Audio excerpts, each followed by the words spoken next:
Hi, I'm Uncontrollable Anna Prosser here with Evil Genius in Control. In Control, can you give us a general rundown of how the tournament has been for you so far? Well, in day one, I didn't do as well as I wanted to. I played louder, fantastic player, but I expected to come out ahead of that. I didn't play up to my potential, and I lost. And then I played Artosis, a very good Terran, and I came out on top. So I was feeling pretty good, and I was hoping to go into day two with much better results. So after today, where do you want to go next? Gaming is on the influx. It's growing. Everything is getting a lot bigger, and I've already got a tournament going to Korea. I'm going to play an IEF and represent EG. And there's WCG next year. There's a lot of tournaments going on. There's a cash tournament when I get back. So I'm going to keep doing what I do, and that's practice, work harder, and try to revamp my mechanics, really. On a more personal level, I know you've been playing with a grand majority of the people you're competing against are your friends and teammates. So how has that been? It's interesting. A lot of times when you go into tournaments, you don't know the mindset of the other guys. You don't know what they're thinking and what they've done to prepare.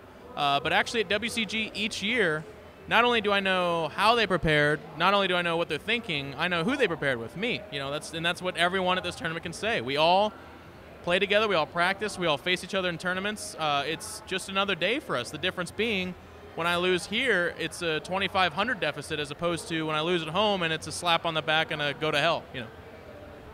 So has that been fun inside the tournament and outside the tournament? Have there been any fun stories you can share with us? Well, it's a blessing and a curse because, like I said, when we all practice together, we all know what we're going to do, and there's a lot of mind games going on. So some people get some losses that perhaps they wouldn't at a normal tournament. But the blessing is that you're playing guys that you're comfortable with, that you're not, your brain doesn't have to work quite as much. You have to wonder what they're thinking, but that's the same with any game. But as far as stories, I'm rooming with Bryce Bates. He's a great guy from Evil Geniuses. He's got his friend Nate here, and every night we play poker. We go see a movie at New York. Gorgeous city. Not too many fun stories that anybody would want to hear, but it's been a great time. So do you have any predictions for the upcoming finals? Well, I drew one group A, and that was expected. He did drop one game to myself. I was happy about that. And then the number 2 player is actually going to be decided in a very intense matchup between EG.iNcontroL and Artosis. The reason it's decided there is because if Artosis wins, he advances. And if he loses, then EG Louder advances, which would be pretty big. So my prediction is that Nyokin rolls Artosis and EG Louder advances. In Group 2, it's pretty decided with G5, a former Evil Genius member, advancing fairly easily.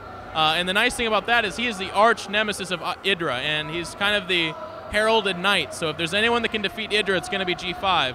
And then the number 2 player will probably be Evil Genius Machine, who is playing tremendously well right now. Great. Thanks, In Control, and good luck in the future.